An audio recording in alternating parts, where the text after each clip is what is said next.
Hello नमस्कार दोस्तों, मैं नितिन वालिया अपने यूट्यूब चैनल के माध्यम से हम लोग आपके लिए एनसीईआरटी आधारित साइंस को शुरू कर रहे हैं। इस साइंस के अंदर फिजिक्स, केमिस्ट्री, बायोलॉजी तीनों साइंस को और साइंस टेक्नोलॉजी को बहुत अच्छे तरीके से समझाने की हम लोग कोशिश करेंगे। आप जितने भी हमारे कॉम्पिटिटिव एग्जाम हैं, उन एग्जाम्स के अंदर जो भी साइंस के क्वेश्चन रहते हैं या कितनी भी हार्ड साइंस है या कितनी बेसिक साइंस है, उस सबको हम लोग आपको समझाएंगे पूरी अच्छे तरीके से। ये जो हमारी साइंस चलेगी, इस साइंस के अंदर अंदर हम लोग बेसिक से लेकर पूरा एडवांस तक रहेंगे। एडवांस तक आपको साइंस कराएंगे पूरी।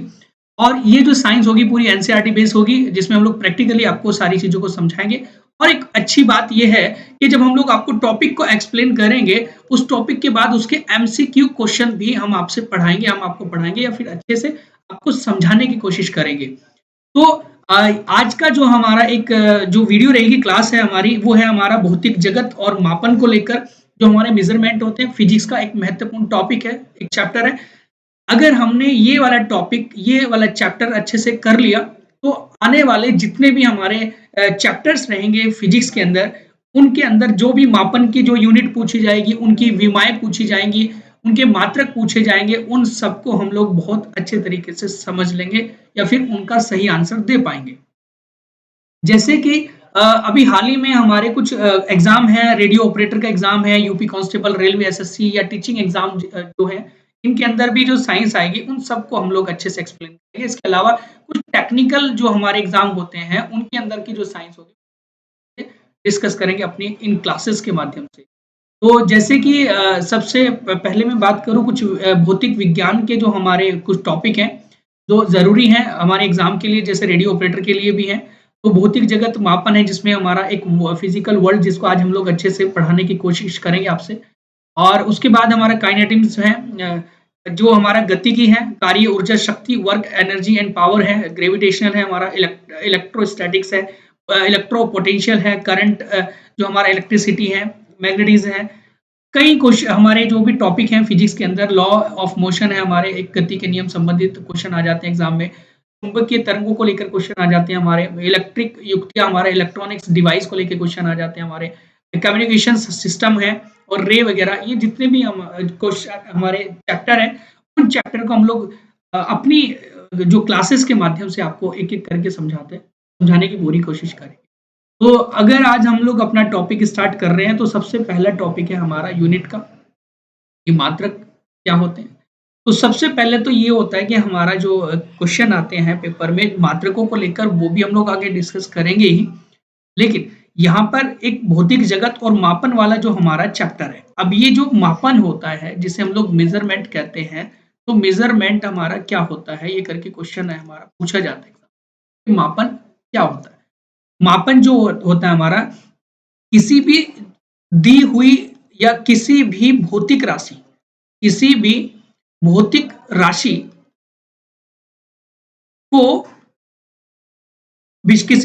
राशि को, उसको उसके मात्रक से मात्रक से तुलना करना तुलना करना मापन कहलाता है। मापन कहलाता है, मेजरमेंट कहलाता है। कहने का मतलब मेरा यह है कि किसी भी भौतिक राशि को उसके मात्रक से तुलना करना उसके मात्रक से उसकी कंपेयर करना ही हमारा मेजरमेंट कहलाता है। तो समझने के लिए हम लोग आपसे डिस्कस करें कि एक व्यक्ति अपने घर से 10 दूरी पर चला। ये 10 दूरी क्या होती है? अब हमने कह दिया कि दूरी तो हमारी 10 है। अब हमने ये कहा कि भाई ये क्या पूरा का पूरा मापन हो पाया कि वो 10 दूरी से चल के आया? या मैंने कहा किसी किसी दुकान से आप लोग दूध लेने गए और आपने कहा कि मुझे दूध चाहिए, ठीक है? आपको जो चाहिए वो दूध चाहिए। अब आपने कहा कि मुझे दूध चाहिए। अब आपने उसके सामने कोई भी यूनिट नहीं बताई है, उसका मेजरमेंट कैसे हो पाएगा फिर? आपने कहा कि मुझे कपड़ा चाहिए, किसी दुकान पर गए आप, आपने कहा कि मुझे कपड़ा चाहिए। अब कपड़े वाले ने आपसे पूछा भाई कितना कपड़ा चाहिए, तो वो तो बताना पड़ेगा ना। अब दुकान पे गए तो आपने कहा कि मुझे दूध चाहिए, तो आपको बताना पड़ेगा कि आपको कितना मिल्क चाहिए। आपको आपने कहा कि मैं 10 दूरी से चल के आया हूँ और सामने वाला ये कह रहा है भाई दूरी कितनी है, मीटर में, किलोमीटर में, ये तो आपने नहीं बताया ना। तो कितनी दूरी से चल के आया, तो ये तो अभी इसका कोई मापन नहीं हो पाया। इसके अलावा आपने कहा कि मैं कुछ मैंने कपड़ा लेने गया या फिर मैं कहने लग जाऊँ कि आपने चीनी लेने गए, आप चीनी दुकान पे लेने गए, आपने कहा कि मुझे चीनी चाहिए। अब दुकान वाले ने पूछा भाई कितनी चीनी चाहिए आपको? 1 किलो चाहिए या 10 ग्राम चाहिए, मतलब 200 ग्राम चाहिए आपको या आधे किलो चाहिए, कुछ भी आपको जो भी है, आपने नहीं बताया। तो कहने का मतलब ये है कि जो भौतिक राशियाँ हमारी होती है, फिज़िकल क्वांटिटीज़ होती हैं। अब ये फिज़िकल क्वांटिटी क्या होती है? जैसे अभी हमने कहा कि दूरी है, ये हम लोग ये कह रहे हैं कि दूध है हमारा या फिर कपड़ा है, चीनी है, जिसको भी हम लोग आसानी से या जिसका भी जो मापन हम लोग आसानी से कर सकें, वो हमारी भौतिक राशियाँ होती है। अब बात ये आ जाती है कि भौतिक राशियों को उसके मात्रक से तुलना करना ही मापन कहला रहा है। अभी तक ये मापन नहीं हो पाया। अगर आपने दूरी तय करी है, अब वो कितने मीटर में करी होगी, या तो 10 मीटर में करी होगी, या फिर आपने कहा कि हमने ये जो दूरी तय करी है वो 10 किलोमीटर में करी होगी। तो यहाँ पर जो आपने इसके सामने एक ये यूनिट लगाई, ये जो इसके मात्रक लगाए, ये मात्रक ही तो मात्रक लगाने के बाद ही तो इस चीज का मापन हो पाया ना। अगर दूरी का मापन हमने करना है तो उसके सामने मीटर लगा दिया, किलोमीटर लगा दिया, तो उसका मापन हो गया। तो मापन अगर आपसे कभी पूछा जाता है तो मापन किसी भी भौतिक राशि, फिजिकल क्वांटिटी को उसके मात्रक से जब तुलना की जाती है, जैसे हमने इसके सामने इसका मात्रक लगा दिया, इसको मीटर में व्यक्त कर रहे हैं या फिर इसको किलोमीटर में व्यक्त कर रहे हैं, तो तब जाकर ये इसका मापन हो पाया सही। अब मैंने कहा था आपको कि दुकान पर आप लोग गए और आपने आपने उससे दूध मांगा। तो जब आपने दूध मांगा था, उस दूध के सामने या तो आपने 1 लीटर लगाया होगा कि भैया मेरे को 1 लीटर दूध चाहिए, ठीक है? या फिर आपने कहा होगा कि भई मेरे को जो दूध चाहिए वो 2 लीटर चाहिए, ठीक है? तो ये जो लीटर है, वो लीटर क्या हो चुका है? लीटर एक मात्रक हो गया, और मात्रक किसका हो गया? हमने जो भी लिक्विड फॉर्म में हमने दूध ले रहे थे, जो भी चीज़ ले रहे थे, ठीक है? अगर मैंने कहा कि अगर हम लोग लीटर में नहीं ले रहे हैं, अगर मैंने कहा कि भई हम लोग कोल्ड ड्रिंक लेने गए हैं और कोल्ड ड्रिंक हमारी 400 एमएल की है। कितने एमएल की है? 400 एमएल की। तो 400 एमएल क्या है? एक प्रकार की यूनिट है, और इस यूनिट की कंपेयर हमने कर ली गई किसी कोल्ड ड्रिंक से। कोल्ड ड्रिंक या फिर जो भी हमारा दूध था, तो दूध क्या है हमारा? वो है भौतिक राशियाँ, और एमएल क्या है? मात्रक। तो जब हम लोग किसी भी भौतिक राशि का उसके मात्रक से तुलना करते हैं, तो तब जाकर उसका मेजरमेंट होता है। अब हम इसका मेजरमेंट समझ गए। अब आप कपड़ा लेने गए थे दुकान पर, जब आपने कपड़ा लिया दुकान से, तो आपने कहा कि भई मुझे तो 5 मीटर कपड़ा चाहिए, क्योंकि कपड़े का एक स्केल होता है, उस स्केल से कपड़े को मापा जाता है। 1 मीटर हमने एक स्केल मापा, फिर दूसरा मीटर पे दूसरा स्केल मापा। तो ये क्या है कि मापन जो होता है वो किसी भी भौतिक राशियों को जब उसकी मात्रक से तुलना करी, हमने इसके सामने मीटर लगा दिया, भई हमने 5 मीटर ले लिया कपड़ा, तो हमारा इसका मात्रक इसके साथ में लग गया, तो ये मापन हो गया। अब हम लोग चीनी लेने गए थे, चीनी जब दुकान पे लेने गए तो खाली चीनी बोलोगे क्या आप लोग? अब क्या कहोगे? जी मेरे को तो 500 ग्राम चीनी चाहिए, ठीक है जी? तो ये 500 ग्राम चीनी है, या फिर आपको 1 केजी चीनी चाहिए, है ना? 1 केजी चीनी चाहिए।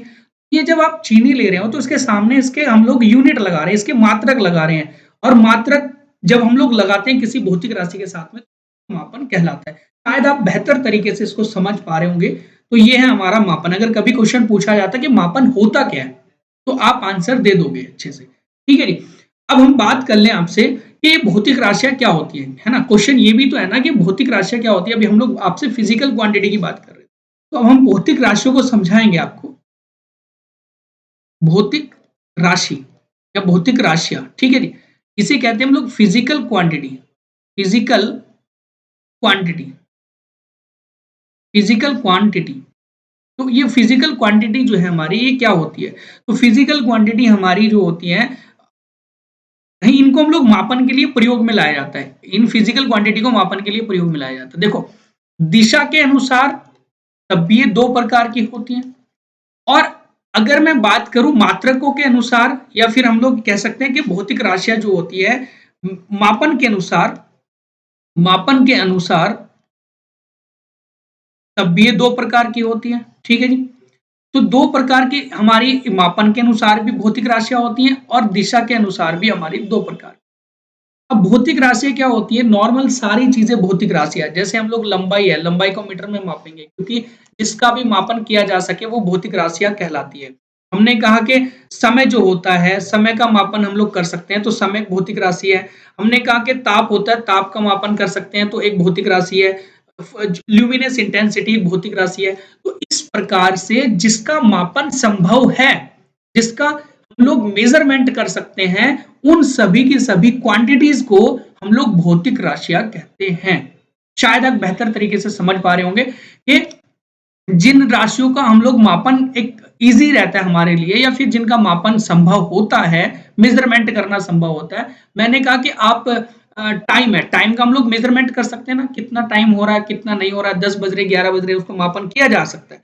तो समय एक हमारा क्या हो जाएगा, भौतिक राशि है।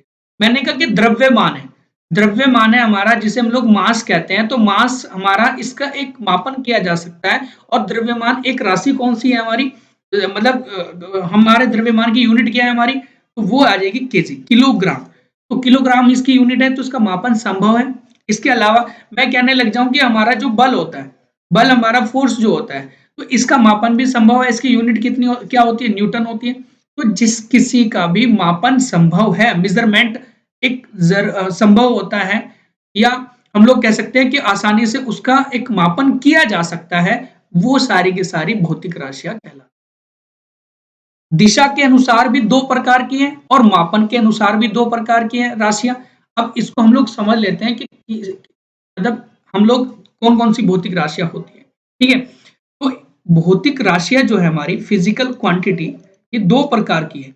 दो प्रकार की हमारी, नंबर फर्स्ट है, इसमें एक मूल भौतिक राशियां होती हैं, मूल भौतिक राशियां हैं,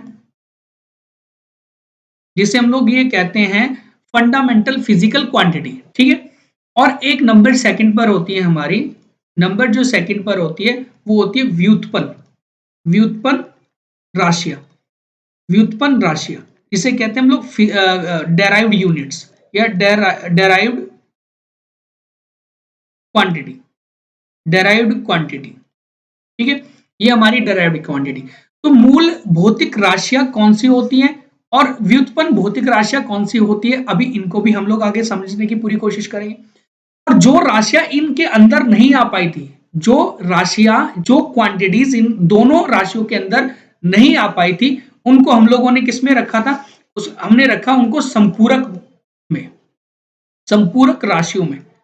अब इन राशियों के सामने जब हम लोग इनके मात्रक लगाएंगे ना, तो वो मात्रक भी उसी नाम से जाने जाते हैं। जैसे मूल भौतिक राशियां, इनके सामने जब इनके मात्रक लगेंगे तो वो मूल मात्रक कहलाएंगे, ये तो पता ही हमें, है ना, ये तो पता ही है ना बच्चों। उसके बाद व्युत्पन्न राशियां जो होती हैं, उनके सामने जब उनके मात्रक लगाएंगे तो हमारे व्युत्पन्न मात्रक कहलाएंगे, वो व्युत्पन्न मात्रक कहलाएंगे। ठीक है, ये तो समझ रहे हो आप लोग। और यहाँ संपूरक, जो इन दोनों राशियों के अंदर नहीं आती राशि, उसे कहते हैं संपूरक राशि। अब ये जो संपूरक राशि होती है, आपने कभी सुना होगा, एक तो समतल कोण होता है, समतल कोण, फिर इसका मात्रक निकाला जाता है। एक होता है हमारा घन कोण, घन कोण, एक होता है प्लेन एंगल समतल कोण, एक होता है घन कोण सॉलिड एंगल। तो समतल कोण का मान कितना होता है, घन कोण का मान कितना होता है, दोनों चीजें क्या होती हैं, या फिर मूल राशियों में क्या आता है, व्युत्पन्न राशियों में क्या आती हैं। अब इसको हम लोग समझ लेते हैं, बेसिक से एक एक चीजें समझ रहे हैं। तो हम लोग सबसे पहले आपसे बात कर ले मूल भौतिक राशियों की, या मूल राशियों की, मूल राशियों की, मूल राशि। पहले तो इसको समझाएं कि ऐसी राशि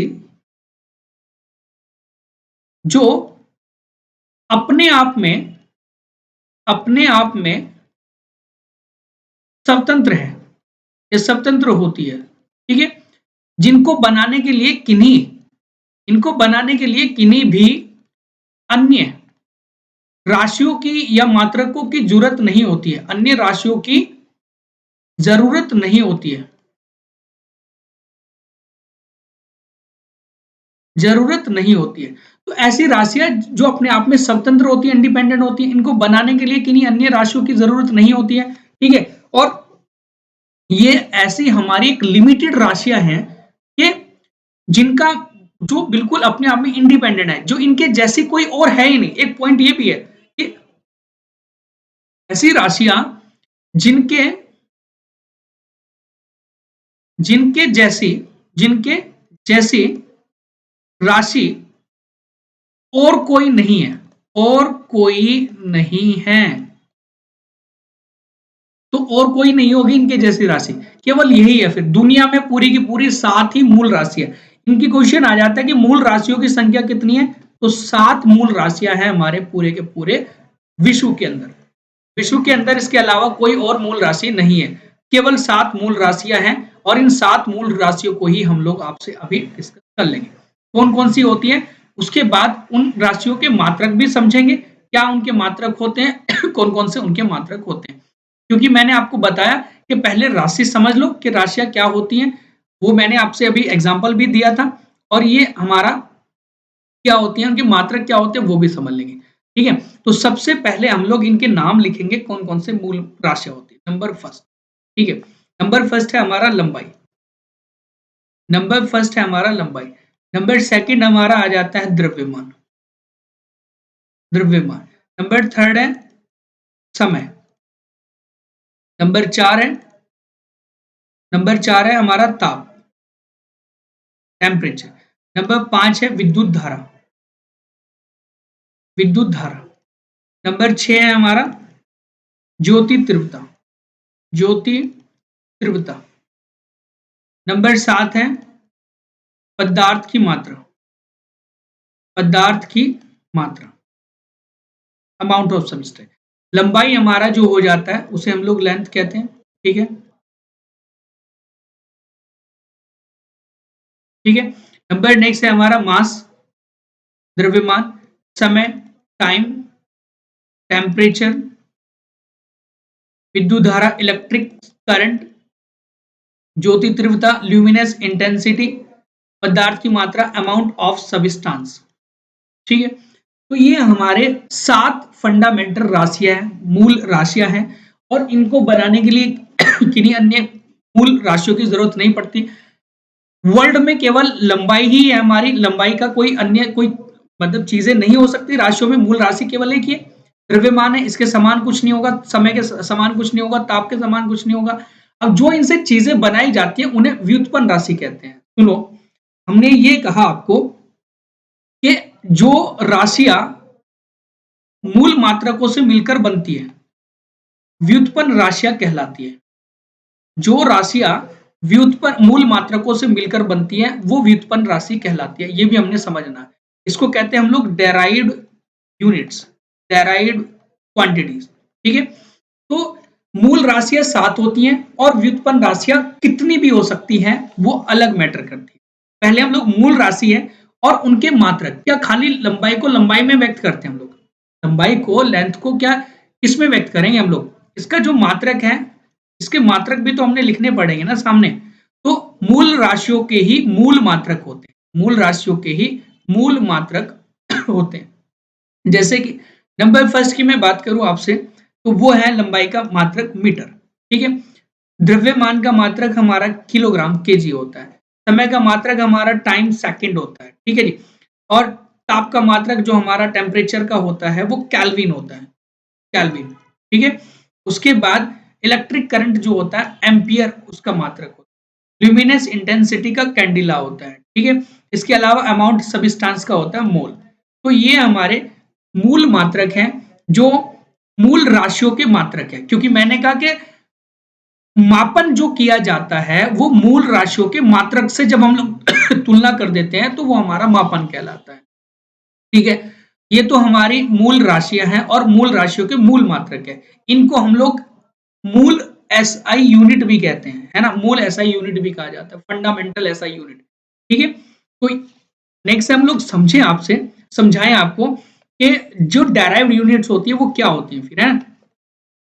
तो अभी तक हमने देखा मूल मात्रक, मूल राशियां के मूल राशियों के मूल मात्रक। अब हम लोग देखें तो हमारे व्युत्पन्न मात्रक होते हैं, व्युत्पन्न मात्रक होते हैं, उनके मूल व्युत्पन्न मात्रकों के जो मूल राशियां हमारी व्युत्पन्न राशियों के व्युत्पन्न मात्रक हम लोग पढ़ेंगे।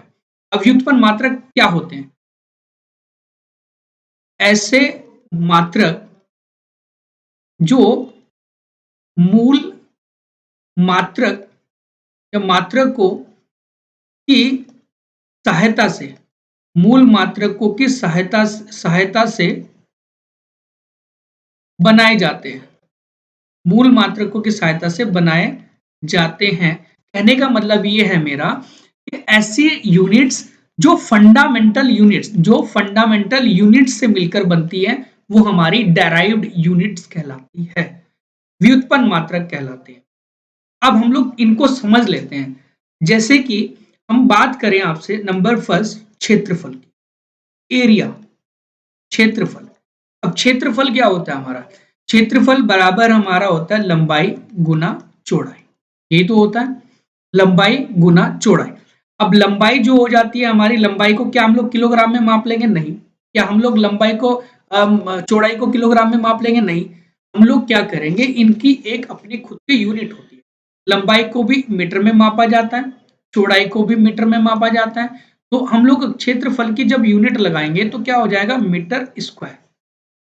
अब हमारा जो मीटर आ रखा था वो पहले से ऑलरेडी फंडामेंटल यूनिट्स के अंदर आया हुआ था, मूल राशियों के अंदर आया हुआ था। ये समझ लीजिएगा आप। देखो यहाँ पर ये हमारी लंबाई है, इस लंबाई का जो मात्रक है वो हमेशा मीटर है, मीटर में रहेगा जो हमारे मूल मात्रक है। तो हमने क्या कहा, चाहे तो वो लंबाई हो चाहे वो चौड़ाई हो तो मीटर में ही मापी जाएगी ना। तो इसीलिए हमने ये कहा आपको कि क्षेत्रफल जो है हमारा लंबाई गुना चौड़ाई तो मीटर स्क्वायर हो गया। तो मिलके किससे बन रहा है? ये मूल मात्रकों से तो मिलके बन रहा है, क्योंकि फंडामेंटल यूनिट के अंदर लंबाई का मात्रक मीटर था। ठीक है। नंबर सेकंड, नंबर सेकंड है क्षेत्रफल के बाद आयतन। जो भी आप लोग मैथ्स में या साइंस के अंदर ये जो यूनिट का प्रयोग कर रहे हैं वो निकल के कहां से आ रही है? वो इसी चैप्टर से तो आएगी। तो आयतन की मैं बात करूं तो आयतन होता है लंबाई गुना चौड़ाई गुना ऊंचाई। ये होता है। हमने कहा कि किसी कमरे का आयतन निकालना है आपको। हमने ये कहा आपको कि 5 मीटर लंबाई है, या चौड़ाई भी इसकी हमारी 5 मीटर है, और हमारा 5 हमारा क्या है? उसकी ऊंचाई है। तो पंजे पंजे 25, 25 पंजे 125। तो 125 मीटर स्क्वायर या क्यूब, क्यूब आएगा है ना। 125 मीटर क्यूब जो रहेगा वो हमारा ये मान निकल के आ गया। कैसे? लंबाई को भी मीटर में व्यक्त कर रहे हैं, चौड़ाई को भी मीटर में व्यक्त कर रहे हैं, और ऊंचाई को भी मीटर में व्यक्त कर रहे हैं। तो जब हम लोग मीटर की मीटर में और मीटर अगले वाले मीटर में उसकी मल्टीप्लाई करेंगे तो मीटर क्यूब हो जाएगा ना। तो हमेशा आयतन की जो यूनिट लगती है वो क्या लगेगी? मीटर क्यूब ही तो लगती है। हम लोग कहते हैं क्षेत्रफल की यूनिट क्या लगेगी? मीटर स्क्वायर लगेगी। और अगर इसको बड़ी यूनिट में चेंज करना हो तो किलोमीटर स्क्वायर आ जाएगा, किलोमीटर स्क्वायर आ जाएगा, और यहाँ पर भी किलोमीटर स्क्वायर आ जाएगा। ठीक है। अब मैं आपसे क्वेश्चन करूं कि भारत का जो क्षेत्रफल है या उत्तर प्रदेश का क्षेत्रफल है वो कितना है? तो अगर आप भारत का क्षेत्रफल देखोगे तो वो 2 लाख, उत्तर प्रदेश का क्षेत्रफल देखोगे तो 2,40,928 किलोमीटर स्क्वायर लगाओगे आप। स्क्वायर लगाओगे आगे। स्क्वायर क्यों लगा रहे हो? क्योंकि हम लोग क्षेत्रफल निकाल रहे हैं, तो क्षेत्रफल जिसका भी निकलेगा तो मीटर किलोमीटर स्क्वायर या मीटर स्क्वायर लगेगा। और आयतन निकालेंगे तो हमारा मीटर क्यूब निकलेगा। यहाँ तक तो समझ रहे हैं आप लोग? अगला पॉइंट हम लोग समझ लेते हैं। तो हमने कहा कि अभी हम लोग व्युत्पन्न मात्रक कर रहे हैं, जिसे हम लोग डेराइव्ड यूनिट कह रहे हैं, डेराइव्ड यूनिट्स। ठीक है। तो व्युत्पन्न मात्रक में हम लोग देखेंगे कि हमारा एक विस्थापन होता है, चलो उसको तो छोड़ो आप लोग, हमारा एक वेग होता है, वेग है हमारा। तो वेग क्या होता है? वेग बराबर विस्थापन बटे क्या होता है? विस्थापन बटे समय होता है। विस्थापन बटे समय होता है। अब विस्थापन क्या होता है हमारा? डिस्प्लेसमेंट। अब डिस्प्लेसमेंट अपॉन टाइम है हमारा, है ना।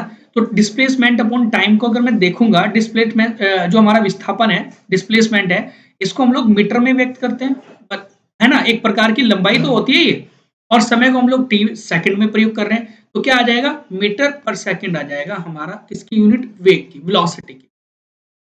यहीं पर मैं बात कर लूं आपसे, चाल होती है। चाल बराबर दूरी बटे समय होता है। चाल बराबर दूरी बटे समय होता है। तो दूरी किस में मापी जाती है? मीटर में मापी जाती है। समय किस में मापा जाता है? सेकंड में मापा जाता है। तो मीटर पर सेकंड हो जाएगा, है ना। दोनों के मात्रक सेम है, वेग भी और चाल भी, दोनों है भी एक ही चीज है, लेकिन अंतर सिर्फ ये है कि एक अदिश राशि है, एक सदिश राशि है। इनको हम लोग आगे चल के समझेंगे कि कौन सी वेक्टर क्वांटिटी है और कौन सी स्केलर क्वांटिटी है।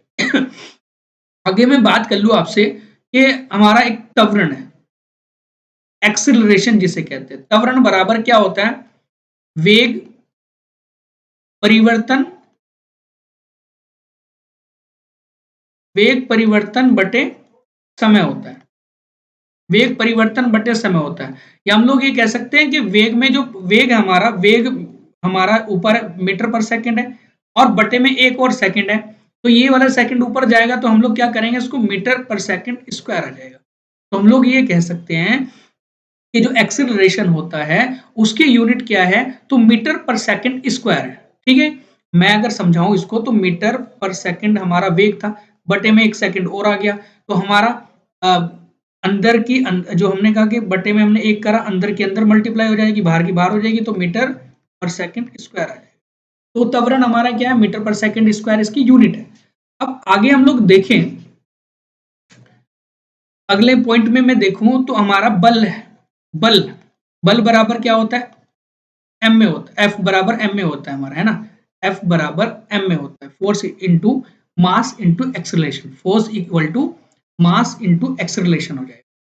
तो बल बराबर द्रव्यमान गुना त्वरण, द्रव्यमान गुना त्वरण होता है। ठीक है, त्वरण की यूनिट क्या आई थी, मीटर पर सेकंड स्क्वायर, इससे पहले अभी हमने देखा। द्रव्यमान क्या है, द्रव्यमान को किलोग्राम में मापा जाता है, तो ये यूनिट किसकी निकल कर आ गई, बल की। तो बल बराबर क्या हो गया, किलोग्राम मीटर पर सेकंड स्क्वायर। इसको हम लोग न्यूटन भी कहते हैं, इसको हम लोग न्यूटन भी कहते हैं। ठीक है, तो यहां तक आप लोग समझ रहे हो ना। उसके बाद एक और निकाल के मैं आपको दिखा दूं, तो वो है हमारा संवेग। संवेग जो है हमारा वो क्या है, संवेग बराबर होता है हमारा द्रव्यमान गुना वेग, द्रव्यमान गुना वेग, मास इनटू वेलोसिटी हमारा संवेग होता है, मोमेंटम होता है।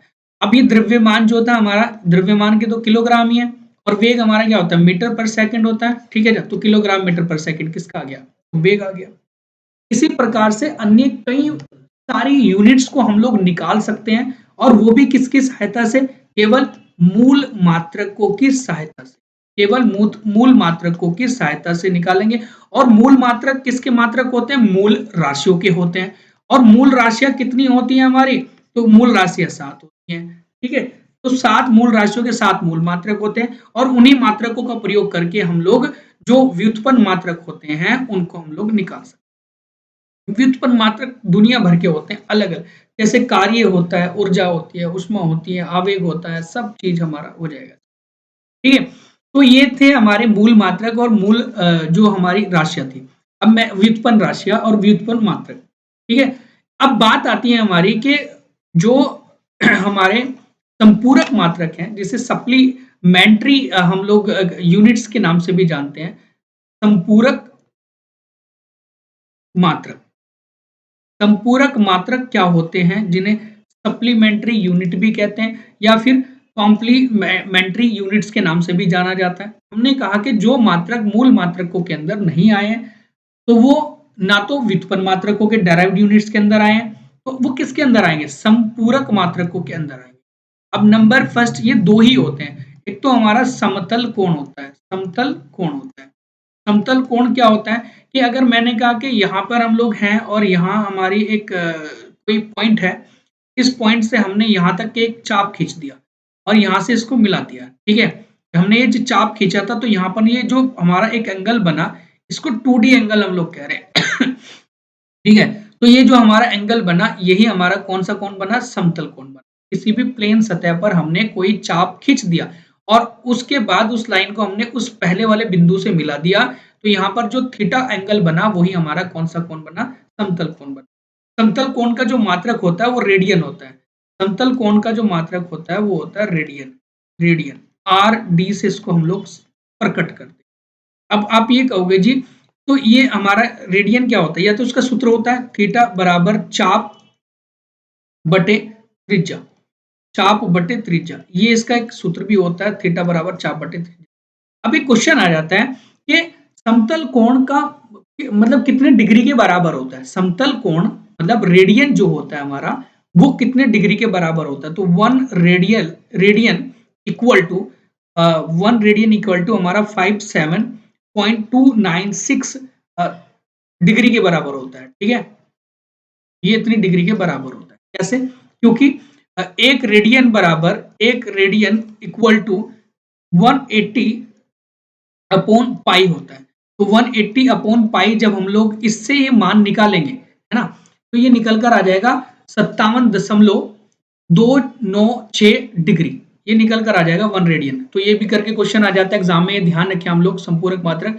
उसके बाद घन कोण की मैं बात कर लूँ आपसे कि जो हमारा ठोस एंगल होता है, घन कोण होता है, तो वो क्या होता है या कैसा होता है? घन कोण बराबर हमारा हम लोग ये कहते हैं कि जो बर्थडे वाली हमारी एक कैप आती है, इस तरीके से बीच से खोखली होती है, तो एक इस प्रकार सा हमारी कोई कैप है या कोई भी हमारी चीज है और ये अंदर से खोखली है इस प्रकार से, ये वाला इसका क्षेत्रफल है पूरा, ठीक है, ये एक क्षेत्रफल है। यहाँ पर ये एक एंगल है, इस एंगल को हमने देखेंगे आगे, ठीक है। तो ये हमारा 3D एक पिक्चर होती है, ये 3D एंगल होता है जो घनकोण होता है, 2D तो हमारा समतल कोण होता है। तो यहाँ पे 3D की अगर मैं बात करूं तो ये घनकोण है, इस घनकोण का मात्रक पूछ लिया जाता है, तो ये मात्रक क्या है इसका? तो मात्रक होता है हमारा स्टेरेडियन, स्टेरेडियन, स्टेरेडियन, जिसे हम लोग SR से डिनोट करें। और इसका जो सूत्र होता है हमारा थीटा बराबर क्षेत्रफल, क्षेत्रफल बटे त्रिज्या स्क्वायर, त्रिज्या स्क्वायर, ठीक है। यहाँ पर थीटा इक्वल टू जो हमारा आ गया A अपॉन आर स्क्वायर आ गया, और इसको हम लोग क्या करेंगे, 1 स्टेरेडियन इक्वल टू हमारा हो जाता है 180 अपॉन पाई का होल स्क्वायर, ठीक है, ये स्क्वायर आ गया। तो इसका जो मान निकल कर आता है कि एक स्टेरेडियन मतलब एक स्टेरेडियन एस आर बराबर कितने कोण के होता है या कितने डिग्री के होता है, तो हम लोग आंसर लगाएंगे 3282.80 डिग्री, ठीक है। तो ये हमारा 3282 डिग्री समथिंग हम लोग कहेंगे। अगर आप मल्टीप्लाई भी करोगे, इसको निकाल के देखोगे तो हमारा एस आर की वैल्यू जो आएगी स्टेरेडियन की वो 3282.80 समथिंग करके आ जाएगी। ये घनकोण है, समतल कोण हमने समझा, इससे पहले व्युत्पन्न मात्रक समझे, उससे पहले हमने समझे हैं मूल मात्रक। अब आपने मात्रकों की पद्धति सुनी होगी, है मात्रकों की, जो हमारे मात्रक होते हैं, मात्रकों की पद्धति, सिस्टम। आपने ये देखा होगा कि जो लंबाई होता है, इसके अलावा हमारा द्रव्यमान है, उसके अलावा समय है। लंबाई को पहले किसमें मापा जाता था या अलग अलग देशों में अलग अलग यूनिट का प्रयोग किया जाता है, तो आपने एक CGS पद्धति सुनी होगी, आपने MKS पद्धति सुनी होगी, आपने FPS पद्धति सुनी होगी और आपने SI पद्धति, ठीक है। तो लंबाई जो है हमारी, लंबाई को जो मापा जाता था CGS पद्धति में, तो सेंटीमीटर में प्रयोग किया जाता, सेंटीमीटर का प्रयोग किया जाता था लंबाई को मापने के लिए, सी से सेंटीमीटर, जी से हमारा ग्राम, तो द्रव्यमान को मापने के लिए किसका प्रयोग किया गया, ग्राम का, समय को मापने के लिए किसका प्रयोग किया गया, सेकंड का प्रयोग, ये हमारी सीजीएस पद्धति। और मैं एमकेएस पद्धति की बात करूं तो एमकेएस पद्धति में क्या हो जाता है, लंबाई को मापने के लिए मीटर का प्रयोग कर रहे हैं, द्रव्यमान को मापने के लिए किलोग्राम का प्रयोग कर रहे हैं, समय को मापने के लिए हम लोग सेकंड का प्रयोग कर रहे हैं, इत्यादि क्या है कि हमारा एमकेएस पद्धति। फिर फुट पाउंड सेकंड में आ जाता है हमारा, लंबाई को मापने के लिए हम लोग फुट का प्रयोग कर रहे हैं, द्रव्यमान को मापने के लिए पाउंड का प्रयोग कर रहे हैं, समय को मापने के लिए सेकंड का प्रयोग। यहां तक समझ रहे आप लोग। अब एक क्वेश्चन है आपसे, क्वेश्चन ये है हमारा कि एक फुट बराबर कितने सेंटीमीटर होता है, तो 30.48 सेंटीमीटर होता है, 30.48 सेंटीमीटर होता है हमारा एक फुट। उसके बाद एक पाउंड में कितने ग्राम होता है, तो 453.59 ग्राम होता है। ये करके क्वेश्चन आ जाता है एग्जाम में कि हम लोग केक लेने गए, भाई हम लोगों ने कहा कि एक केक चाहिए हमें 2 पाउंड का या 3 पाउंड का या फिर 1 पाउंड का। अब आपने कहा कि पाउंड का चाहिए, तो आपको इतना आइडिया होना जरूरी है, हमारे एग्जाम में भी क्वेश्चन आ जाता है कि 1 पाउंड इक्वल टू कितने ग्राम होता है, तो 453 ग्राम होता है। और 1 फुट के अंदर कितने सेंटीमीटर होता है, तो 30.48 सेंटीमीटर होता है, ठीक है। और एक मीटर के अंदर एक मीटर के अंदर कितने एक मीटर के अंदर कितने सेंटीमीटर होता है, तो 100 सेंटीमीटर होता है। अब आपने ये भी सुना होगा कि 3 पद्धति तो हमने पढ़ी है, लेकिन वर्तमान में आज कौन सी पद्धति प्रयोग में लाई जा रही है, वो है एसआई पद्धति। अब ये एसआई पद्धति क्या है?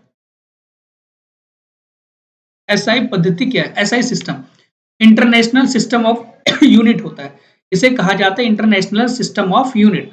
अब यूनिट का अंतरराष्ट्रीय सिस्टम क्या है कि अलग-अलग देशों में अलग-अलग यूनिट का प्रयोग किया जाता था, जिसमें अंतरराष्ट्रीय स्तर पर माप तोल में या फिर कहीं व्यापार करने में, बिजनेस ट्रेड करने में बड़ी दिक्कतों का सामना करना पड़ता था। अब अपने देश में हम लोग पर्सनली कुछ भी यूज कर सके, लेकिन अंतरराष्ट्रीय स्तर पर एक सेम समान पद्धति हमें यूज करनी पड़ेगी या उपयोग में लानी पड़ेगी, इसलिए अंतरराष्ट्रीय पद्धति का प्रयोग किया गया, जिसे एसआई यूनिट कहा गया। एसआई यूनिट जो है वो 1960 में प्रयोग में लाई गई थी पहली बार, और एसआई यूनिट में हम एसआई यूनिट किसे कहते हैं? एमकेएस पद्धति। एमकेएस पद्धति का संशोधन रूप क्या कहलाता है? एसआई पद्धति कहलाता है। एसआई पद्धति कहलाता है। कहने का मतलब ये है कि जो एसआई पद्धति है वो किसका संशोधन रूप है? एमकेएस पद्धति का एक संशोधन, एक अमेंडमेंट करके नई सिस्टम चलाया गया था, जिसे हम लोगों ने एसआई यूनिट कहा। यहाँ तक समझ रहे? 1960 में इसको चलाया। एसआई पद्धति हम लोग मूल मात्रक देख रहे थे, वो सारे एसआई मात्रक ही कहला रहे थे। इसके अलावा हम लोग ये देख रहे थे कि जो हमारा न्यूटन होता है, तो न्यूटन एक एसआई मात्रक होता है, डायनेक सीजीएस मात्रक होता है, इत्यादि ऐसे मात्रक जो होते हैं, जो आज के टाइम में यूज में लाए जाते हैं, तो वो सारे के सारे उनके एसआई मात्रक होते हैं। ठीक है, तो यहां तक एसआई आप लोग समझ गए होंगे। अब यहां पर कुछ राशियां हैं हमारी, तो कुछ जो राशियां रहेंगी उन राशियों के बारे में हम लोग समझा देते हैं आपको। जो हमारी सदिश राशि है और एक अदिश राशि, कुछ क्वेश्चन एग्जाम में जो आते हैं हमारे मात्रक वाले चैप्टर से, वो एसआई मतलब हमारी सदिश राशि और अदिश राशि को लेकर भी। तो ये जो चीजें हैं इनको भी हम लोग आपसे डिस्कस कर लेते हैं। तो राशियां जो है हमारी दिशा के अकॉर्डिंग कितने प्रकार की है? 2 प्रकार की। एक तो है हमारी सदिश राशि और एक है हमारी अदिश राशि। सदिश राशि और अदिश राशि, इसको कहते हैं वेक्टर क्वांटिटी और इसे कहते हैं स्केलर क्वांटिटी। समझ रहे आप बच्चों? तो वेक्टर क्वांटिटी और स्केलर क्वांटिटी क्या होती है? ऐसी राशियां, देखो यहां पर सह दिशा लगा हुआ है। सह मतलब हमने कहा कि ऐसी राशियां जिसमें द्रव्यमान के मतलब हमारा परिमाण के साथ, परिमाण जिसे कहते हैं मैग्नीट्यूड परिमाण के साथ साथ प्लस दिशा भी होती है। क्या होती है? दिशा, डायरेक्शन भी होती है। ऐसी राशियों को क्या कहते हैं? ऐसी राशियों को सदिश राशियां कहते हैं। कहने का मतलब ये है, अभी हम लोग आपको इसका एग्जांपल देके समझाएंगे कि कुछ ऐसी चीजें हैं। मैंने आपको ये कहा कि आपने वेग किया। वेग क्या है? वेग हमारा क्या था कि विस्थापन बटे समय, विस्थापन बटे समय। तो ये हमारा विस्थापन जहां पर भी आएगा, विस्थापन एक सदिश राशि है जिसमें दिशा निर्धारित होती है। मैंने कहा कि मैंने अपना घर यहां से यहां पर विस्थापित किया, इस जगह से इस जगह पर विस्थापित किया, तो जब मैंने एक जगह से दूसरी जगह पर आपको दिखाया, उसकी डायरेक्शन दिखाई, तो इसका मतलब मैग्नीट्यूड तो यह है कि हम लोग एक जगह से दूसरी जगह पर हैं, लेकिन मैं एक जगह से दूसरी जगह की डायरेक्शन भी दिखा रहा हूं। तो इसमें क्या रहेगी? दिशा भी निर्धारित हो रही है। तो जहां दिशा निर्धारित होती है वहां पर वो सारी चीजें, वो सारी क्वांटिटी हमारी सदिश में आती है। तो वेग हमारी क्या है? विस्थापन बटे समय, और विस्थापन एक सदिश राशि थी, तो इसीलिए वेग भी हमारी कौन सी राशि हो जाएगा? हमारी सदिश राशि हो जाएगा। लेकिन मैंने आपको सिर्फ ये कहा कि केवल मुझे मैग्नीट्यूड दिखाई दे रहा है। मैंने कहा कि किसी हमारी पृथ्वी का द्रव्यमान, हमारी पृथ्वी का द्रव्यमान कितना है? वो 5.97 इंटू 10 की पावर 24 केजी है।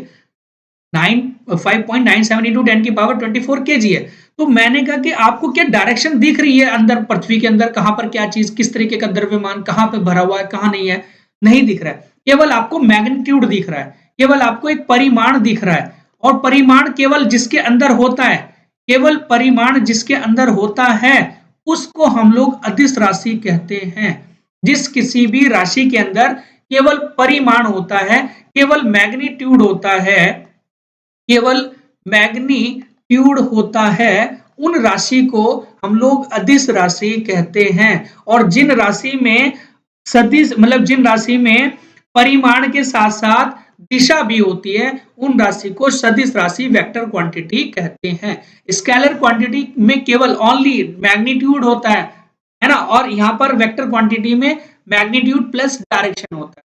एग्जाम्पल समझ लो जो हमारे एग्जाम में पूछे जाएंगे कि कौन सी राशि, कौन सी क्वांटिटी सदिश है और कौन सी क्वांटिटी हमारी अदिश है, क्योंकि इस आधार पर जो क्वेश्चन पूछे जाएंगे तो आंसर तो आप तभी लगाओगे, आंसर भी तो आप तभी लगाओगे। स्केलर क्वांटिटी के एग्जाम्पल क्या है, तो यहाँ हम लोग समझ लेंगे एक एक करके एग्जाम्पल को, कौन कौन से एग्जाम्पल किसके अंदर आएंगे। भाई मैंने आपको ये कहा एक बॉक्स था, उस बॉक्स को आपने क्या करा, एक पुश किया, आगे की ओर धक्का मारा, 5 न्यूटन का इसके ऊपर बल लगाया, और ये आपको आगे, मैंने कहा इसको भाई आपने आगे की ओर खिसकाना है, तो चाहे वो आगे उत्तर की ओर है, चाहे वो पश्चिम की ओर खिसकाया, उसने जब इसको आगे खिसकाया तो इधर पूर्व की ओर बढ़ता हुआ दिखाई दे रहा है हमें बॉक्स। तो हमें क्या कर रहा है कि हमें यहाँ पर दिशा दिखाई दे रही है कि पूर्व की ओर ये बॉक्स जा रहा है, और हमने इस पर न्यूटन का हमने बल लगाया कितने, 5 न्यूटन का। अब ये बक्सा जो है वो एक जगह से यहाँ तक, यहाँ आ खिसक, मतलब यहाँ से यहाँ तक खिसक गया, तो ये वाला यहाँ से मैग्नीट्यूड हमें यहाँ तक दिखाई दे रहा है, तो यहाँ पर मैग्नीट्यूड भी दिखाई दे रहा है, हमें डायरेक्शन भी दिखाई दे रही है, तो आपका आंसर क्या लग जाएगा, बल हमारा एक कौन सी राशि है, सदिश राशि है। समझ रहे ना आप, ठीक है, तो बल कौन सी राशि में जाएगा, सदिश राशि में जाएगा। ये आपने समझ लिया, तो एग्जाम्पल आप लिखते चले जाइएगा अपनी नोटबुक के अंदर, जो आप लोग लिख रहे हैं समझ रहे हैं। तो बल जो है हमारा नंबर फर्स्ट सदिश राशि का एग्जाम्पल है। नंबर सेकंड में बात करूंगा तो क्या भार इसी में आ जाएगा, जी हाँ, भार एक हमारा सदिश राशि है, भार सदिश राशि है, भार कैसे, वेट हमारा जो है वो एक सदिश राशि कैसे है, ठीक है, वो इसलिए है क्योंकि वेट किस पर निर्भर करता है, गुरुत्वीय बल पर निर्भर करता है, गुरुत्वीय बल पर निर्भर करेगा, ग्रेविटी फोर्स पर निर्भर करेगा। जहां ग्रेविटी फोर्स ज्यादा होगी वहां हमारा बल ज्यादा हो जाएगा, और जहां ग्रेविटी कम हो जाएगी भार कम हो जाएगा। तो डायरेक्शन के अकॉर्डिंग हमारा भार निर्धारित होता है, दिखाई देता है। तो भार जो हो जाता है, वेट हमारा क्या है, एक प्रकार की सदिश राशि में चला जाएगा, सदिश राशि में चला जाएगा। उसके बाद त्वरण की मैं बात करूं आपसे, जो हमारा एक्सेलरेशन है, एक्सेलरेशन है वो भी किसके अंदर चला जाएगा, वो भी सदिश में चला जाएगा। नंबर थर्ड में त्वरण की, तो एक्सेलरेशन, ठीक है। वेग हमारा किस में जाएगा, वेग भी इसमें चला जाएगा। इसके अलावा संवेग किस में जाएगा, तो संवेग भी हमारा किस में चला गया, ये भी हमारा सदिश में चला गया। उसके बाद हम बात कर रहे थे आपसे विद्युत बल जो है हमारा, इलेक्ट्रिक विद्युत बल जो रहेगा, विद्युत बल जो है वो भी किसमें चला जाएगा, इसमें आ जाएगा, है ना। विद्युत की तीव्रता इंटेंसिटी किसमें चली जाएगी, इलेक्ट्रो इंटेंसिटी वो भी इसी में आ जाएगी। तो ऐसे कर जो हमारे एग्जाम्पल है सदिश राशि के, वो ये है बल, भार, त्वरण, वेग, संवेग, विद्युत धारा, जिसके अंदर हमारी क्या होती है, मैग्नीट्यूड के साथ साथ डायरेक्शन होती है। अदिश राशि की मैं बात करूं, स्केलर क्वांटिटी, क्या समय में हमें कोई मैग्नीट्यूड ही तो दिखता है, समय के अंदर मैग्नीट्यूड ही दिख रहा है, उसके अंदर कोई हमें वो तो दिखाई नहीं दे रहा है कि उसकी डायरेक्शन क्या है। क्या हमें चाल जो है, हमने कहा कि भाई मैं तो 200 किलोमीटर से चल के आया हूं, अब 200 किलोमीटर से कहां से चल के आए, क्या आपको चाल दिखाई दे रही है, नहीं दिखाई दे रही है, मतलब चाल का कोई डायरेक्शन दिखाई दे रही है, नहीं दिखाई दे रही है, तो चाल भी हमारी किसमें चली जाएगी, अदिश राशि में आ जाएगी। द्रव्यमान जो अभी एग्जाम्पल दे रहा था मैं, किसमें चला जाएगा, वो भी सदिश में, अदिश में चला जाएगा। आवेग किसमें चला जाएगा, आवेग जो हमारा होता है वो भी हमारा अदिश राशि में जाएगा, ठीक है। आयतन किस में जाएगा, आयतन भी अदिश में चला जाएगा। विद्युत धारा इलेक्ट्रिक करंट जो है हमारा वो किस में चला जाएगा, वो भी अदिश में जाएगा। हाँ, उष्मा किस में जाएगी, उष्मा में कोई हमें डायरेक्शन दिखाई दे रही है, ताप में हमें क्या डायरेक्शन दिखाई दे रही है, नहीं। हमें क्या ऊर्जा में डायरेक्शन दिखाई दे रही है, नहीं। तो ये सारी चीजें किसके अंदर जा रही है, अदिश राशि में। अदिश राशि आप समझ गए होंगे बेहतर तरीके से, अदिश राशि को भी हमने आपको समझाने की कोशिश। तो अभी हम लोग आगे इसके क्वेश्चंस को देख लेते हैं कि जो भी हमारे इस चैप्टर से संबंधित क्वेश्चन है। ओके चालक की विद्युत प्रतिरोधकता की इकाई क्या है, तो चालक की विद्युत प्रतिरोधकता जो होती है हमारी विद्युत प्रतिरोधकता को हम लोग P से डिनोट करते हैं और ये हमारा जो हमारा प्रतिरोध होता है रेजिस्टेंस होता है उसमें हम लोग क्या करेंगे एरिया अपॉन एल लगता है। ठीक है, तो ये हमारा इसका सूत्र होता है जो विद्युत प्रतिरोधकता। अब हम लोग क्या करेंगे कि यहाँ पर ये तो हमारा किसका प्रतिरोधकता है। ठीक है, प्रतिरोधकता जो हमारी प्रतिरोध होता है इसका मात्रक क्या होता है ओम होता है, प्रतिरोध का मात्रक ओम होता है। यहाँ क्षेत्रफल है, क्षेत्रफल की यूनिट हमारी मीटर स्क्वायर होती है, एल हमारा मीटर में आएगा तो 1 मीटर से 1 मीटर कट जाएगा, बचा 1 मीटर, तो ओम मीटर आंसर चला जाएगा, सही आंसर होगा ओम मीटर। तो ये हमारा डी ऑप्शन राइट है, विद्युत प्रतिरोधकता का मात्रक। ठीक है, अगला पॉइंट की मैं बात करूं अगले क्वेश्चन की, तो वो है एक पारसेक तारों संबंधित दूरियां मापने का मात्रक है। सही बात है, ये किसके बराबर है? तो एक पारसेक कितने प्रकाश वर्ष के बराबर है? 4.25 प्रकाश वर्ष, 3.25 प्रकाश वर्ष, 4.52 प्रकाश वर्ष या 3.05 प्रकाश वर्ष। तो इसका सही आंसर जो हमारा होगा वो 3.25 प्रकाश वर्ष, या यहाँ पर ऑप्शन में 3.26 प्रकाश वर्ष भी अगर आ जाता है तो तब भी आंसर एक पारसेक हो जाता है। तो अगर इसको यूनिट में पूछे, इस पारसेक को अगर आपसे एग्जाम में यूनिट में पूछे, मीटर में पूछे, तो क्या आंसर लगेगा आपका? तो ये लगेगा 3.08 इंटू 10 की पावर 16 मीटर। ये एक पारसेक बराबर मीटर होता है। एक पारसेक में कितने मीटर होता है? 3.08 गुना 10 की घात 16 मीटर होता है। और एक प्रकाश वर्ष में 1 लाइट ईयर इक्वल टू कितने मीटर होता है? तो ये हो जाएगा हमारा 9.46 इंटू 10 की पावर 15 मीटर। ये होता है एक प्रकाश वर्ष, है ना, लाइट ईयर। और प्रकाश की चाल कितनी होती है? 3 इंटू 10 की पावर 8 मीटर पर सेकेंड। ठीक है, प्रकाश की चाल। अगला क्वेश्चन है, माप की कौन सी इकाई को 0.9 से गुना करने पर इंच प्राप्त होता है? मिलीमीटर, सेंटीमीटर, मीटर या डेसीमीटर? तो सही आंसर जाएगा सेंटीमीटर। अगर मैंने कहा कि माप की कौन सी इकाई को 0.39 से अगर मल्टीप्लाई कर रहे कोई भी x है तो उसका जो मान प्राप्त होगा वो हमारा सेंटीमीटर में होगा। अगला क्वेश्चन है, एम्पियर मापने की इकाई है। एम्पियर किससे मतलब एम्पियर किसकी एक मात्रक है, किसको मापने की एक यूनिट है? तो एम्पियर विद्युत धारा की एक यूनिट है, विद्युत धारा इलेक्ट्रिक करंट की हमारी यूनिट है। ठीक है, नेक्स्ट है हमारा अगला क्वेश्चन, निम्नलिखित में से कौन सा सुमेलित नहीं है? नॉट जो होता है वो जहाज की चाल की माप होती है, जी बिल्कुल सही है। नॉटिकल मील नौ संचालक में प्रयुक्त की जाने वाली दूरी होती है, ठीक है। एंगस्ट्रॉम जो है प्रकाश की तरंग दैर्घ्य मापी जाती है एंगस्ट्रॉम में। और प्रकाश वर्ष समय मापने की नो है, प्रकाश वर्ष एक दूरी का मात्रक होता है, दूरी का मात्रक होता है प्रकाश वर्ष। ठीक है, तो नॉट जो है हमारा जहाज की चाल है, सही है। नॉटिकल मील हमारा नौ संचालक में प्रयुक्त दूरी होती है, सही आंसर है। नॉटिकल मील पूछ लिया जाता है आपसे, nautical mile, 1 nautical mile equal to कितने बराबर या कितने के बराबर होता है? तो आपका आंसर क्या लगेगा? नॉटिकल मील बराबर कितना होता है? तो आप मुझे हमें कमेंट बॉक्स में इसका आंसर दे सकते हैं। एक एंगस्ट्रॉम 10 की पावर कितना होता है? 10 की पावर -10 मीटर होता है, 1 एंगस्ट्रॉम इक्वल। अगला क्वेश्चन है, सुमेलित करें नीचे दिए गए कूट का प्रयोग करके। यहाँ कुछ भौतिक राशि या फिजिकल क्वांटिटी दी गई है और यहाँ इसकी कुछ इकाई दी गई है। तो त्वरण जो है हमारा, त्वरण की जो यूनिट है हमारी मीटर पर सेकंड स्क्वायर है। ठीक है, अभी इससे पहले हमने देखा है। देखो क्वेश्चन करोगे तो सारी चीजें आपको समझ आ जाएगी, आपको पता लग जाएगा कि हमने कितना सीखा है कितना नहीं सीखा। बल जो है, बल को मापा जाता है न्यूटन में। ठीक है जी, कार्य जो होता है वो जूल में होता है और आवेग जो होता है वो न्यूटन सेकंड में होता है। ठीक है जी, बल गुना समय होता है आवेग। तो सही आंसर क्या है? ए का हमारा 4 है, ए का 4 है, ए का 4 जो है वो डी है, डी ऑप्शन में है। उसके बाद बी का हमारा फर्स्ट है, बी का हमारा फर्स्ट है, कृत कार्य नहीं,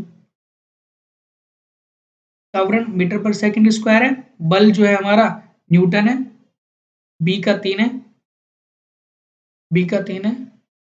उसके बाद कृत कार्य जूल है, फर्स्ट है हमारा सी का, सी का फर्स्ट है। देखो इसमें ऑप्शन गलत हो रहे हैं थोड़ा, तो यहाँ पर मैं बताऊं इसका, तो आपने इसका ऑप्शन आपने देख ही लिया गया है, मतलब जो मैंने सही बताया है कि इसमें त्वरण जो है हमारा पहले का 4 है मीटर पर सेकंड स्क्वायर है, ठीक है। उसके बाद है हमारा बल जो है, बल का न्यूटन है, ये सही रहेगा तीसरा। उसके बाद करत कार्य रहेगा वो जूल है, और आवेग है हमारा न्यूटन सेकंड, ठीक है। डी का जो है हमारा वो सेकंड है, डी का सेकंड, ठीक है। अगला क्वेश्चन है, सुमेलित कीजिएगा नीचे दिए गए कूट का प्रयोग करके। जूल है हमारा, वो इसका एक मात्रक होता है, तो कार्य का होता है, ठीक है। एम्पियर जो है वो किसका मात्रक है? एम्पियर हमारा धारा का मात्रक होता है, एम्पियर धारा का मात्रक है। वॉट किसका होता है? वोल्ट हमारा सामर्थ्य का होता है। वोल्ट किसका होता है? विभवांतर का होता है। कैलोरी किसकी होती है? उष्मा की होती है। तो जूल ए का हमारा क्या है? कार्य। तीसरा ए का तीसरा है, ठीक है। फिर बी का हमारा है फर्स्ट, ठीक है। तो फर्स्ट ऑप्शन इसमें राइट है, ठीक है। तो इस तरीके से आपने पहचानना होता है कौन किसका मात्रक है। तो एक बार देख लो इसको बार दोबारा से। जूल का मात्रक हमारा क्या होता है? कार्य का जूल होता है ना। एम्पियर किसका होता है? धारा का होता है। वॉट किसका? सामर्थ्य का होता है। वोल्ट किसका होता है? विभवांतर का। कैलोरी उसका। अगला क्वेश्चन है, सुमेलित कीजिएगा नीचे दी गई कूट का सही उपयोग करिएगा। तो उच्च वेग जो होता है वो मैक संख्या से मापा जाता है, और तरंग दैर्घ्य एंगस्ट्रॉम में मापी जाती है, दाब पास्कल में मापा जाता है, ऊर्जा जूल में मापी जाती है। तो इसका सही आंसर हो जाएगा first, second, third and D option is the right answer है, ठीक है। अगला क्वेश्चन है, सुमेलित नहीं है इनमें से कौन सी चीज, कौन सा ऐसा पॉइंट है जो सुमेलित नहीं है? डेसिबल ध्वनि की प्रबलता तीव्रता को मापा जाता है, सही है। अश्व शक्ति शक्ति की एक इकाई होती है, ये भी सही है। एक अश्व शक्ति बराबर 740 वोल्ट होती है, ठीक है। अगला पॉइंट है हमारा, समुद्री मील जो है वो नौ संचालक की दूरी की इकाई होती है हमारी, ठीक है। जो भी हम लोग समुद्र में मापते हैं, समुद्र की दूरी मापते हैं समुद्र के अंदर, वो समुद्री मील नॉटिकल मील में मापते हैं। सेल्सियस ताप की इकाई होती है, जी हाँ, सेल्सियस जो होती है वो ताप की इकाई होती है। तो इसमें से कोई सही नहीं है, ये करके क्वेश्चन था ना। तो यहाँ पर इनमें से एक ऑप्शन गलत होना चाहिए था, लेकिन ये तो सारे सही है। शायद अगर ये होता कहीं पर क्वेश्चन आया हुआ है एसएससी में और यूपी पीसीएस में भी, आरओ के पेपर में भी, तो सेल्सियस यहाँ पर उष्मा की इकाई दी गई है। सेल्सियस उष्मा की इकाई दी गई है, तो उष्मा की इकाई सेल्सियस नहीं होगी, तो किसकी इकाई होगी? ताप की। तो इसलिए वैसे तो यहाँ तो ये सारी ही चीजें हमारे द्वारा जो क्वेश्चन में लाई गई है वो सारी सही है। डेसिबल ध्वनि की तीव्रता की इकाई होती है। अश्व शक्ति एक शक्ति की इकाई होती है। समुद्री मील नौ संचालक की दूरी की इकाई होती है, और सेल्सियस ताप की इकाई होती है। अगला क्वेश्चन है, तेल का एक बैरल निम्न में से लगभग कितने के बराबर होता है? तो 159 लीटर के बराबर होता है तेल का एक बैरल। ये करके क्वेश्चन आते हैं एग्जाम में, कई बार आया हुआ है। क्यूसेक में क्या मापा जाता है? क्यूसेक में जल का बहाव मापा जाता है। ये क्वेश्चन बहुत बढ़िया है, महत्वपूर्ण क्वेश्चन है। क्यूसेक में जल का बहाव मापा जाता है। अगला क्वेश्चन है, पायरोमीटर, पायरोमीटर से उच्च ताप मापा जाता है, ये करके क्वेश्चन आ जाता है। इसे उच्च ताप मापी भी कहते हैं, उच्च ताप मापी भी कहते हैं किसे? पायरोमीटर को। और जितने भी हम लोग कहते हैं कि जैसे सूर्य का रेडिएशन की हमने रेडिएशन मापनी है, कितनी हाई रेडिएशन है, कितना उसका टेम्परेचर है, तारों का तापमान मापने के लिए हम लोग पायरोमीटर इत्यादि का प्रयोग कर रहे हैं। तो ये उच्च तापमापी जो होती है वो उच्च मतलब बड़े-बड़े हाई टेम्परेचर को मापने के लिए प्रयोग में लाई जाती है। अगला क्वेश्चन है, एनीमोमीटर जो है वो क्या है? वो एनीमोमीटर पवन वेग, एनीमोमीटर से निम्नलिखित में से किसका मापन किया जाता है? पानी के बहाव की गति, पानी की गहराई, प्रकाश की तीव्रता, या पवन वेग? तो पवन वेग हमारा है ना। तो पवन का वेग मापा जाता है हमारा एनीमोमीटर। सोनार में हम उपयोग करते हैं, रेडियो तरंगों का करेंगे, श्रव्य ध्वनियों का करेंगे, प्राश्रव्य तरंगों का करेंगे, अवश्रव्य का। अवश्रव्य सुनो, इसको रेडियो वेव कह रहे हैं ना। अगर कोई इंग्लिश में पूछे, श्रव्य ऑडिबल होता है हमारा, ऑडिबल है। प्राश्रव्य अल्ट्रासोनिक है, अल्ट्रासोनिक वेव, ठीक है। उसके बाद अवश्रव्य है हमारा, जिसे कहते हैं इंफ्रासोनिक, इंफ्रासोनिक वेव, ठीक है। तो जो क्वेश्चन पूछा गया कि सोनार है, सोनार एक प्रकार का यंत्र होता है समुद्र की गहराई का पता लगाने के लिए, या समुद्र के अंदर किसी छिपी हुई वस्तु का पता लगाने के लिए, हैं? या फिर हम लोग कहते हैं कि जो हमारा सबमरीन होता है, उनके अंदर हम लोग एक यंत्र का प्रयोग कर रहे हैं, वो यंत्र कौन-सा है? सोनार है, जिसकी फुल फॉर्म होती है sound navigation navigation and ranging. Sound navigation and ranging. तो सोनार का प्रयोग में सोनार के यंत्र में प्रयोग ली जाने वाली तरंग कौन सी है? तो वो है पराश्रव्य तरंग, अल्ट्रासोनिक, जो टकराती है किसी वस्तु से और टकरा के वापस फिर हो जाती है उसी दिशा में जहां से वो निकली थी। तो सोनार इस तरीके से कार्य करता है।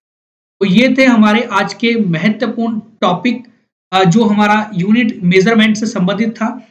शायद आपको बेहतर लगा हो, अच्छा लगा हो। उसके साथ-साथ हमने क्वेश्चन भी डिस्कस करे। हमारे आने वाली सारी वीडियो साइंस से संबंधित और भी बेहतर होंगी। आप लोग लगातार क्लासेस को कंटिन्यू देखते रहिएगा and thank you so much.